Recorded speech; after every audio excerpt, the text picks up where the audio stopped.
Assalamualaikum warahmatullahi wabarakatuh. Pemirsa Bang Mostari TV, kembali lagi dengan saya Mila Hajirotima di Kabar Bang Mostari. Assalamualaikum warahmatullahi wabarakatuh. Salam sejahtera untuk kita semua. Om Swastiastu, Namo Buddhaya, Rahayu. Saya mau memulai dari cerita beberapa waktu lalu kita menjadi tuan rumah untuk KTT ASEAN. Lanjut. Di KTT ASEAN ini ternyata nama Indonesia betul-betul sangat dipercaya. Sebelumnya adalah G20. Maka kalau kita melihat, lanjut, kita akan menunjukkan kepada dunia bahwa Indonesia adalah negara terpercaya yang berada dalam track yang benar. Optimisme ini mesti dibangun. Tentu ada mimpinya seperti yang ada di situ. Mimpinya apa? Menuju 2045, 100 tahun Indonesia, atau kalau mundur-mundur di 2050, setidaknya ekonomi kita akan melompat dari 17 rankingnya menjadi 4. Itu akan bergantung kita dan yang duduk di depan saya. Kira-kira itu. Dan kira-kira teman-teman, kita punya PR yang tidak gampang. Apa itu climate change? Yang kemudian kita mesti betul-betul berpikir sangat-sangat serius. Sangat serius pada persoalan ini. SDM kita tidak unggul, gak akan bisa kita tangani. Anggaran kita tidak cukup, tidak bisa kita tangani. Kepedulian tidak ada, no way. Tidak akan bisa tertangani. Pada sisi itu, saya kira yang hadir di sini, teman-teman yang duduk di depan ini, yang di atas, di balkon semuanya, pasti akan menjadi bagian apa yang disebut sebagai bonus demografi. Di layar terpampang, kelas menengahnya ada 44%, dan kemudian tenaga produktifnya 69%. Sebuah aset yang tidak main-main. Tidak main-main. Maka pada saat itu, inilah yang hari ini mesti kita siapkan betul untuk meraih itu. Meraih dengan serius, menyiapkan dengan baik. Dan hari ini saya senang diundang di UGM, karena ini bagian atau menjadi Center of Excellence.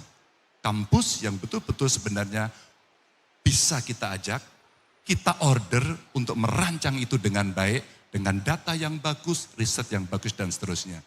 Dan transformasinya ada 6 pilar.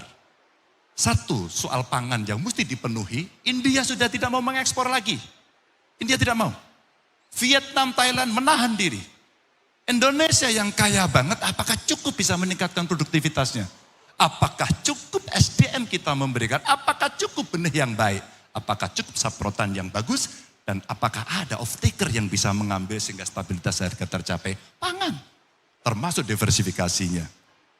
Kembali lagi, yang berikutnya kemudian kita bicara kondisi lingkungan yang tadi sepenggal saya ceritakan karena global climate change kemudian terjadi situasi yang memburuk. Saya kira di beberapa tempat sekarang sudah mengalami gangguan ISPA karena polusi yang sangat luar biasa. Dan kita mulai pelan-pelan untuk mendorong, mengingatkan, berkomitmen sejak Kyoto Protocol, kemudian Paris Agreement, 190 negara saya kira, dan COP besok akan diselenggarakan di Uni Emirat Arab, semua akan ditagih komitmennya. Seserius apa? Roadmap-nya seperti apa? Suka tidak suka, mau tidak mau. Maka mengurangi gas emisi, ekonomi hijau, ekonomi biru yang menjadi potensi untuk bisa kita kembangkan, itu yang mesti kita lakukan. Kembali lagi. Maka teman-teman, pada saat itulah kemudian tidak cukup ledakan penduduk yang sangat luar biasa, bumi saya kira sudah berada pada kapasitas yang berlebih. Suka tidak suka, energi sangat dibutuhkan. Tapi energi yang mencemari, rasa-rasanya, oke bro, metal dulu bro. Yes.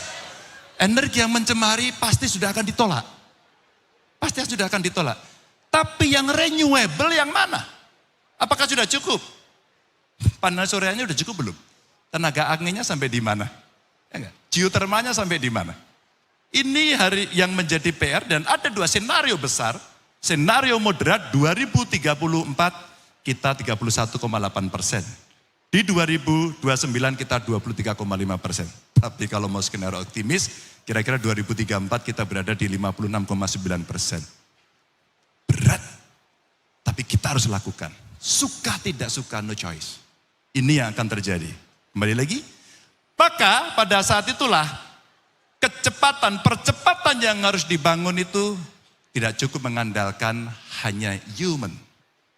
Kita butuh alat. Kita butuh alat. Apa instrumen yang bisa membantu? Artificial intelligence, dunia digital yang infrastrukturnya mulai disiapkan sejak sekarang agar di remote area pun menjadi fair. Ada keadilan yang mereka terima sehingga dia bisa mendapatkan itu.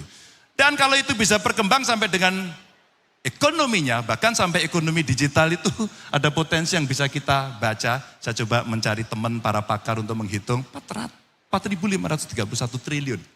Tentang tantangannya sudah kelihatan, infrastruktur, literasi digitalnya yang mesti dipenuhi dan akselerasi yang mesti kita lakukan.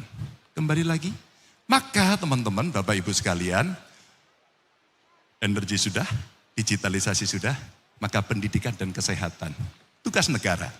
Tugas pemerintah adalah ngurusi orang sejak ibu hamil, sejak kita masih dalam kandungan, sampai terlahir, kemudian meninggal. Negara mengurusi semuanya yang ada di situ. Maka modal manusia sehat, modal mereka yang sehat lahir batin adalah yang utama. Adalah yang utama. Teman-teman, kalau itu kita sudah punya, gak ada stunting, maka pertumbuhan jiwanya bagus, fisiknya bagus, otaknya bagus. Begitu dikasih pendidikan bagus, mereka akan mendapatkan itu. Pendidikan dan kesehatan yang baik. Dan kalau itu sudah berjalan terus menerus, maka kita bisa lihat, lanjut yang tadi dari pendidikan, maka kita bisa lihat kondisi ya bidang kerja yang tidak sesuai sekarang 53,3%. Ini orangnya kreatif, terlalu punya talenta tinggi atau salah jurusan. Ini yang terjadi.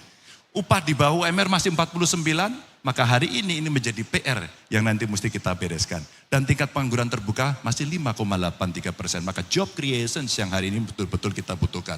Sekolah vokasi, investasi dan hilirisasi yang mesti kita lakukan. Dan dari tenaga kita optimalkan sendiri. Kecuali kita tidak mampu, mari kita kolaborasi. Tapi transfer of knowledge, transfer of teknologinya mesti dilakukan, harus. Itu yang kita lakukan. Dan mata kuliahnya, karena kita di kampus, rasanya mesti dinamis dan menyesuaikan perkembangan zaman. Adaptif. Bu Rektor, saya kemarin menyampaikan pada teman-teman, rasanya MKDU-nya ditambah. Tidak hanya kemudian kita bercerita yang sudah ada, plus pelajaran digital. Rasanya anak-anak yang sekarang ditambahi ilmu itu, inovasinya berkembang dengan sangat luar biasa. Sangat luar biasa. Maka menjemput hilirisasi yang akan dilakukan, mesti disiapkan SDM-SDM yang unggul. Kembali. Kalau kita melihat seperti itu, ini semua berjalan dengan baik. Tidak akan bisa berjalan mulus-mulus saja kalau penegakan hukumnya mimble, korupsinya jamaah, dan sistem kemudian tidak bisa mengakomodasi itu. Akhirnya, bocorlah di mana-mana.